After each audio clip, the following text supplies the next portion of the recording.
Work is a special kind of hell. And the funniest thing is, you never know where exactly chaos will hit you. You think you're applying for a decent job, telling yourself, well, I'll just work calmly.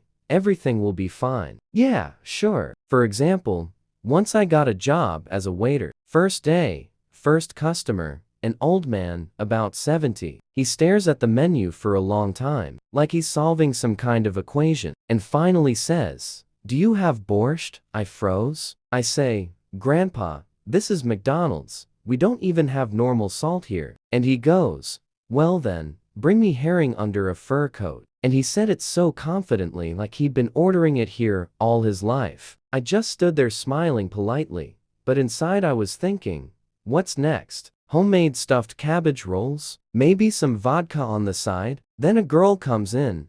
"I want a cheeseburger without the patty." I clarify, "So just bread with cheese, and that's it?" She says, "Yes, and put a pickle in there." The line behind her starts groaning.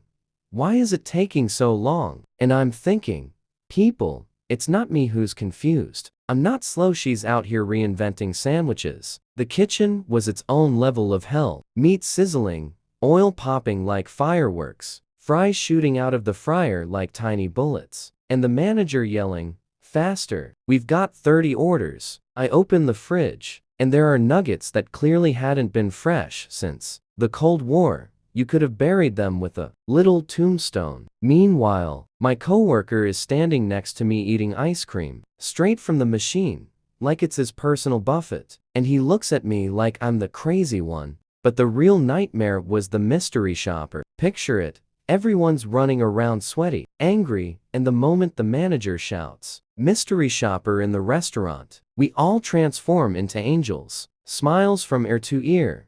Fries suddenly became holy relics. Burgers were assembled with such care, like we were swaddling a newborn baby. And right then, one guy drops an entire tray of burgers on the floor. He calmly picks them up, stacks them back together, and says, "No one will notice." And guess who got that burger? The mystery shopper. He took a bite, looked me dead in the eye, and winked. A week later, the report came in. Staff is weird. Service is terrible. But the burgers have a unique flavor. And that same guy actually came back and said, "Can I have that same burger again? The one from the floor?" But okay, it's not only at McDonald's where madness happens. At the supermarket where I worked as a stock boy, one time I was moving boxes of eggs. I decided to show off my skills, sped up with the cart like I was in Formula 1, crashed into the corner, and all the eggs exploded everywhere. The manager came, looked at the mess, and said, "Well, I guess now we have a promotion,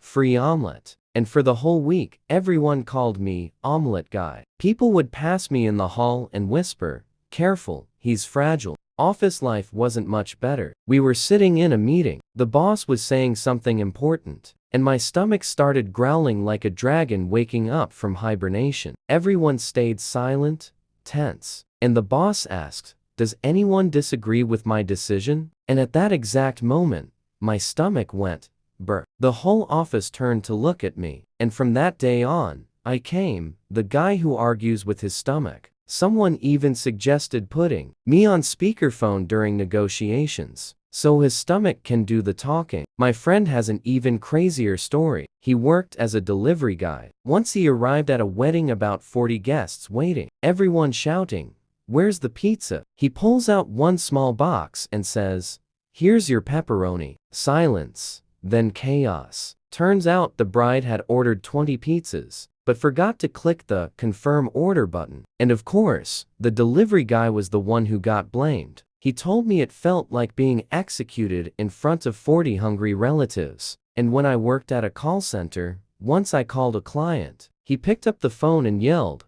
"I'm in the toilet. Call me later." But instead of hanging up, he left the phone on speaker. And I heard everything, absolutely everything. And that was the moment I realized, I'm literally getting paid to listen to someone do their business. Imagine explaining that on our some skills, patience, multitasking, listening to flushes. One time I worked as a shop assistant. A woman came in and asked, "Do you have socks for my husband that don't smell?" I said, "Well, all our socks are just regular socks. She rolled her eyes. Don't you people think about your customers at all? I wanted to ask, did you think about your husband when you decided socks could fix his smell? But I kept my mouth shut. There was also this time at a construction site. Workers were carrying a bag of cement. One tripped, and it spilled everywhere. The foreman walked up, looked at it, and said, "Well, I guess now we have a heated floor," and walked away. We were scraping that cement up for a whole week, and every time we bent down, the foreman would smile and say,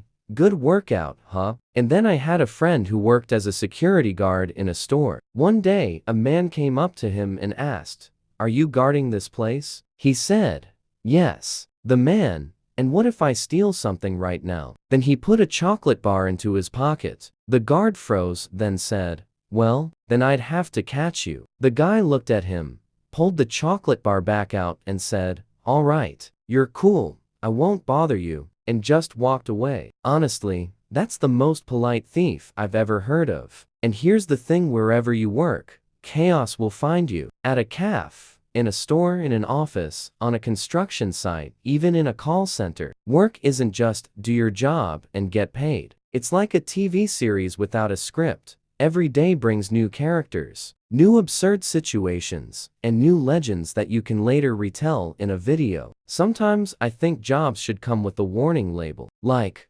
"Warning, cause emotional trauma, second-hand embarrassment, and a lifelong hatred of printers." Because at the end of the day, every job turns into the same thing, a collection of ridiculous stories. And when you're in the middle of it, it feels like hell. But later, when you tell it, it feels like comedy. Work is a war zone disguised as a job. You think you're walking into a normal place, but nope, it's a training ground for patience, survival instincts, and creative swearing. Let me tell you about the summer I worked at Caf Something, which was neither caf nor something. First day, I show up bright-eyed, thinking, I'll do my best, maybe make a friend, maybe even get a tip. Step inside, and immediately am hit by the smell of burnt espresso and despair. The manager, a woman who looked like she had survived 3 world wars, hands me an apron and says, "You'll learn on the go, don't die." My first task, take orders. Sounds simple, right? Wrong. First customer, a teenage boy, says, "I want a smoothie, but make it taste like my childhood memories." I blink. Strawberry banana? "No, make it existential," he says, tapping his temple. I smile politely, mumble something about blending fruit, and hope he doesn't notice I'm plotting an escape. Then comes an older lady who wants coffee, with just a hint of melancholy, not too bitter, but slightly existential like life. I nod, "Sure, coming right up," and mentally prepare a life counseling session disguised as a latte. The kitchen was a circus. The chef, known as Volcano, threw pans like they were ninja stars. Eggs cracked themselves on purpose. The blender had a vendetta, and the fryer seemed to have ambitions of its own. Once, a pancake tried to escape my spatula and flopped onto the floor with a dramatic sigh. I swear it had dignity. Meanwhile, coworkers were performing their own survival rituals. One guy ate raw dough because he claimed it gave him strength. Another insisted on meditating in the corner while shouting, "Focus energy." Every 3 seconds, things escalated with delivery orders. A family of 7 called, "We want 7 breakfasts, 7 coffees, 7 pancakes, and also a live marching band entertain us while we eat." I pause. "Do you mean a band outside?" "No, right here. And they must play jazz." I write it down anyway, because at this point, saying no feels like suicide. One day, a VIP customer arrived. Turns out, the VIP was a toddler with a very important milkshake request. He demanded whipped cream shaped like a dinosaur, with a cherry for its eye. I spent 10 minutes sculpting whipped cream dino legs, only for him to knock it over immediately. He stared at me, dead serious, and said, "Why is this sad?" I couldn't answer. Lunch rush was like watching a hurricane in slow motion. People shouting orders, trays crashing, coffee spilling, and somehow my apron had turned into a sponge for every liquid known to humanity. I tried to carry 3 orders at once. 2 fell. One hit a customer square on the foot. He looked at me, deadpan.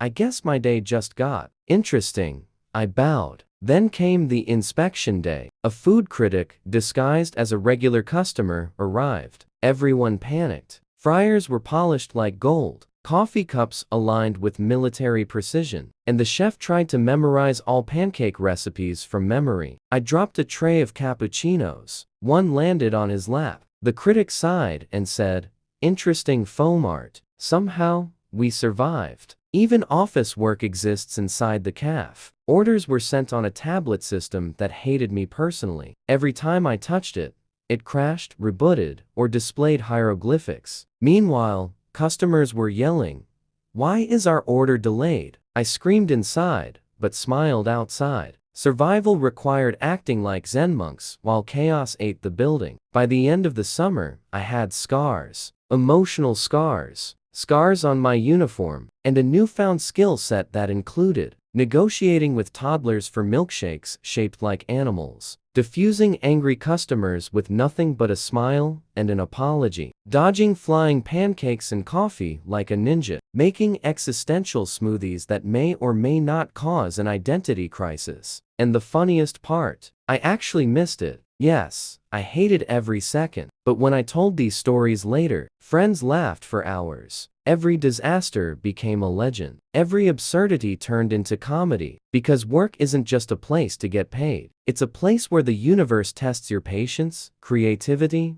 and sanity. And if you survive, you earn something better than money. Stories worth telling forever.